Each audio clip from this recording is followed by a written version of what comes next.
একজন হচ্ছেন মার্কিন প্রেসিডেন্ট, পৃথিবীর সবচেয়ে শক্তিশালী রাষ্ট্রটির সবচেয়ে ক্ষমতাধর ব্যক্তি ডোনাল্ড ট্রাম্প।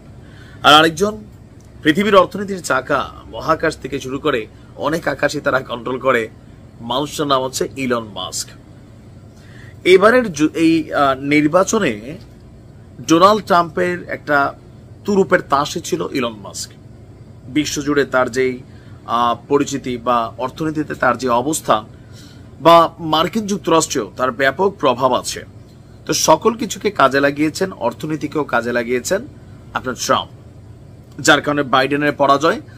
আর এই জয়ের পর আমরা দেখেছি দুজনের কেমিস্ট্রিটা, মানে ভালোবাসা, কাছে আসা। তবে এখানে পেছনে কি ছিল? অবশ্যই ব্যবসা। ইলন মাস্ক এমনিতেও তার ট্রাম্পের চেহারা চাইয়া বিলিয়ন ডলার খরচ করেন নাই। তো হঠাৎ করেই গত 2-3 দিন যাবত আপনারা ফেসবুকে দেখছেন যে ট্রাম্প এবং মাস্কের মধ্যে সম্পর্কের পতন। ট্রাম্প টেসলা গাড়ি বিক্রি করে দিচ্ছে, মাস্ক আবার বলতেছে যে সে খুব খারাপ, তার নামে ওই যে মামলা, ওই ফাইলটা একটু ঘাটাঘাটি করা দরকার। কেন আসলে, কোথা থেকে শুরু হলো চলুন দেখি। বলা হচ্ছে যে আপনার বছরের পর বছর এই দুজন আপনার ভালো বন্ধুই ছিল। হোয়াইট হাউসে ট্রাম্পের দ্বিতীয় মেয়াদে এসে ইলন মাস্ক যখন সরকারি দায়িত্ব পালন করছিলেন, এবার ট্রাম্প পাশ করার পর সে সরকারি দায়িত্ব পেয়েছিল, তখনও সম্পর্কটা মধুর ছিল। তবে গত বৃহস্পতিবার সেই টানা পোড়েনের মাত্রা সর্বোচ্চ লেভেল ছাড়িয়ে গেছে। আর আমরা আজকে অলরেডি রবিবারে নিউজটা করছি। গেল 3 দিনে চিপাইয়া চাইপা পিসাইয়া পেশা দুজনেই একজন আরেকজনের রস দুর্বলতাগুলো বের করা শুরু করছেন। বলা হচ্ছে যে ট্রাম্প প্রশাসনের যে কর, ট্যাক্স এবং ব্যয় বিল, যেমন ট্রাম্পে যে সারা পৃথিবীতে যে ট্যাক্স ধার্য করছে, তো মাস্কের তো অনেক দেশে ব্যবসা। যেমন আইফোন ইস্যুতেও ট্রাম্পের এই সিদ্ধান্তকে কিন্তু অ্যাপল এটা খুবই নেগেটিভ নিয়েছে। ইভেন ট্রাম্প যেভাবে কর বাড়াচ্ছে, বলা হচ্ছে যে মার্কিন যুক্তরাষ্ট্রে বিনিয়োগকারীরা হুমকির মুখে পড়বেন, যারা এখানে বিনিয়োগ করছে। তো এরকম অনেক কিছু আপনার যেগুলো ট্রাম্পের পাগলা চিন্তা, এগুলোতে আবার ইলন মাস্কের একটু যৌক্তিক চিন্তা। তো এই যে আপনার কি বলা হচ্ছে অপরিকল্পিত কর এবং ব্যয় বিল, এই দুটোকে কেন্দ্র করে গত কয়েকদিনের নানান ঘটনা আপনার সামনে আসা শুরু হয়েছে।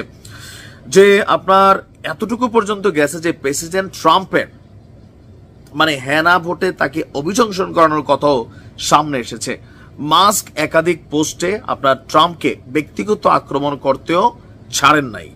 প্রমাণ না দিলেও মাস্ক দাবি করছেন ট্রাম্প অ্যাবস্টেইন ফাইলে আছেন। এই ফাইল কি? এই ফাইল হলো আপনার বাচ্চারা শোনার দরকার নাই, ট্রাম্পের বিরুদ্ধে পর্নোগ্রাফির কিছু মামলা আছে, যৌন অপরাধের। তো সেই মামলায় বিচারাধীন অবস্থায় আত্মহত্যা করা জেফ্রি অ্যাবস্টেইনের মামলা সংক্রান্ত নথিপত্র, এরকম আরো অনেক কিছুই বলা হচ্ছে যে মাস্ক আস্তে আস্তে সামনে নিয়ে আসছেন। এদিকে ট্রাম্প আবার তার নিজস্ব যেই সামাজিক যোগাযোগ মাধ্যম আপনার ফিউসিলেডে, সেখানে প্রতিক্রিয়া জানাতে গিয়ে বলছেন যে মাস্ককে তার হোয়াইট হাউসের ভূমিকা ছেড়ে দিতে বলছিলেন, সেই সঙ্গে বিলিয়নার কোম্পানিগুলোকে দেওয়া সরকারি ভর্তুকি এবং চুক্তিগুলো কাটছাট করার পরামর্শ দিয়েছিলেন। ট্রাম্পের বক্তব্য, বিলিয়নার কোম্পানিকে ইলন মাস্কই। তো এই কোম্পানিগুলোর সাথে যে সরকারি চুক্তি অনেক হয়ে গেছে, প্রয়োজনের তুলনায় বেশি হয়ে গেছে, অতিরিক্ত সুযোগ সুবিধা নিছে। তো ট্রাম্প নাকি বলছিল যেগুলো একটু কমাও, কিন্তু বিষয়গুলা মানে একজন আরেকজনকে জাস্ট হচ্ছে গণমাধ্যমে রিপ্রেজেন্ট করছে। এখন প্রশ্ন হচ্ছে আপনার এটার পরিণতি কি হবে সেটা তো বোঝাই যাচ্ছে যে খুবই খারাপ হবে। আর আমরা যদি দেখি এখানে মানে লম্বা চূড়া একটা ফিচার করা হয়েছে। বিরোধের শুরুটা ট্রাম্প প্রেসিডেন্ট হবার পর সরাসরি প্রশাসনে যুক্ত করে ফেলেন মাস্ককে। আর গত এপ্রিলে মাস্ক জানান তিনি ডিওজিতে কম সময় দেবেন। আর মে মাসে এসে মাস্ক ট্রাম্প প্রশাসনের কর এবং ব্যয় নিয়ে তীব্র সমালোচনা করেন। আর কর এবং এই ব্যয় বিলকে জঘন্য বলেও তিনি কটাক্ষ করেন। আর তার এই মন্তব্যের পরিপ্রেক্ষিতে ওভাল অফিসে ট্রাম্প সাংবাদিকদেরকে বলেন, দেখুন ইলনের সঙ্গে আমার খুব ভালো সম্পর্ক ছিল, জানি না সেইটা আর থাকবে কিনা, আমি ভীষণ হতাশ।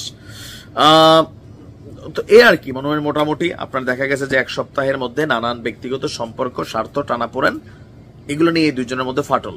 এখন আমরা শুনছি নতুন রাজনৈতিক দল গঠন করতে পারে ইলন মাস্ক। এখন করলে লাভ কি হবে? এখন তার আমেরিকাতে প্রেসিডেন্ট নির্বাচন হবে না, আগামী দিনের জন্য কাজে লাগতে পারে। তো বড় লোকের যুদ্ধ ভাই, হ্যাঁ একটু পরে মিলা যাবে। ভালো থাকো।